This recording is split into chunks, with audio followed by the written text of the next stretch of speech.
You know, if the playoffs started today, the Chargers would be on the outside looking in.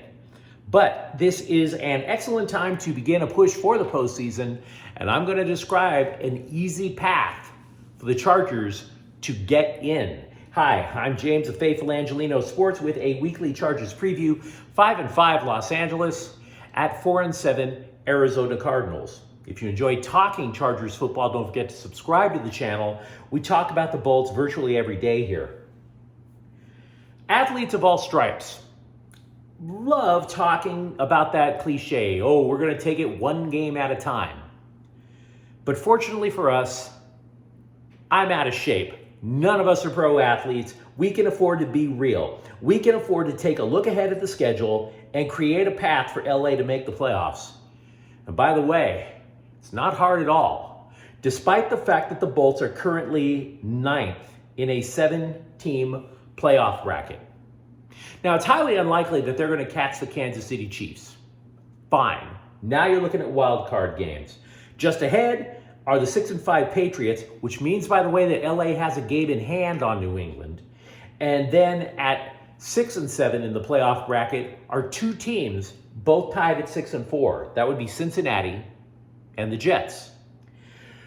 The Chargers' remaining 7 games lay out almost perfectly to their advantage, starting with the Cardinals.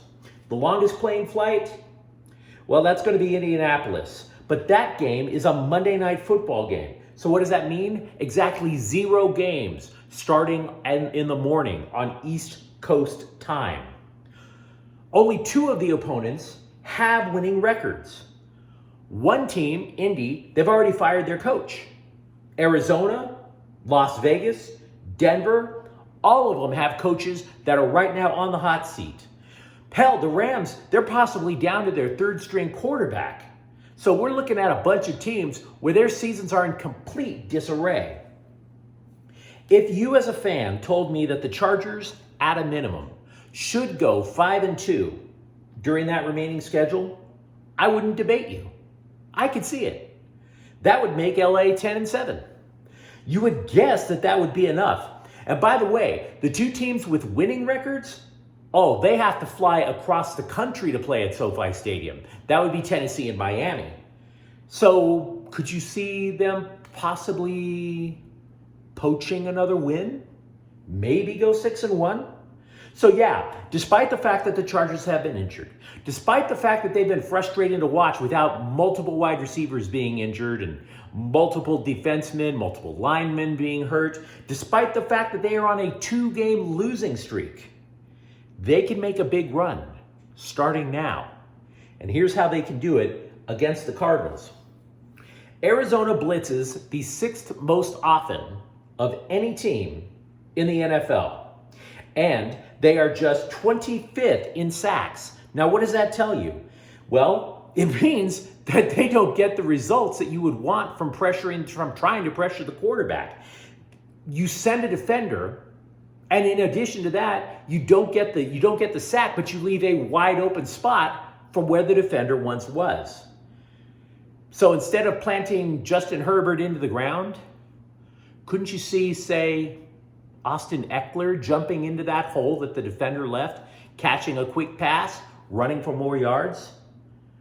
Absolutely, you could see Austin Eckler exploiting that. You could see tight ends exploiting that. You could see Keenan Allen running a short route and exploiting that. The Cardinals, defensively, they're terrible against the run. They're terrible against the pass. They're terrible on 3rd down. Now, defensive coordinator Vance Joseph said he's not questioning the effort of his players. He said so during the week. But this means one of 2 things then.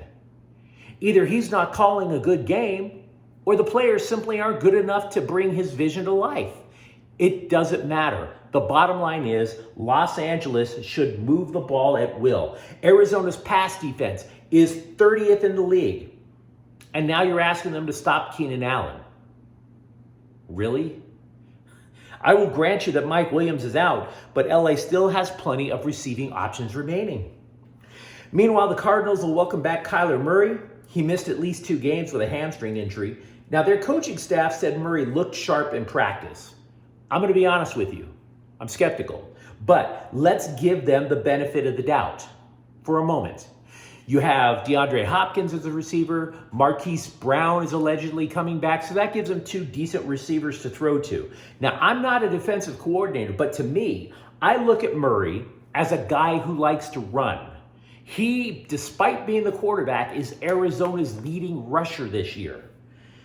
But he hasn't faced game action in a while. And he has a history of being impatient in the backfield. So what would I do? Well, I think if the Chargers have Chris Rumph do his best, not necessarily to get sacks, but to hem Murray into the pocket. I think if Kyle Van Noy plays the spy, or if not Kyle Van Noy, maybe Derwin James. The point I'm getting at is, instead of having Kyler Murray try to beat you with his legs, dare him to beat you with his arm. Because I don't think he can. I don't think that the Arizona Cardinals have the offensive weapons or have the variety on offense to keep up with the Chargers. I could easily see LA posting up a victory of at least 2 scores. The San Francisco 49ers beat the living hell out of them last week. It's possible that the Cardinals are about to give up the season. But the Chargers, if they play their cards right, if they maintain their focus, not only will they not be giving up the season, they could be beginning a push to salvage their season and get to the playoffs.